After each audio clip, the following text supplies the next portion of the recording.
Walang tao ah. First time.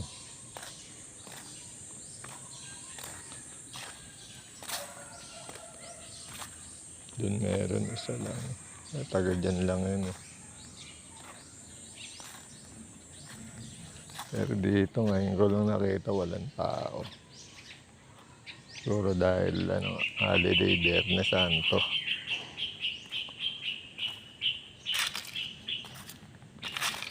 Parang ghost town. Kahit sa labas wala masyadong tao. Kalsada.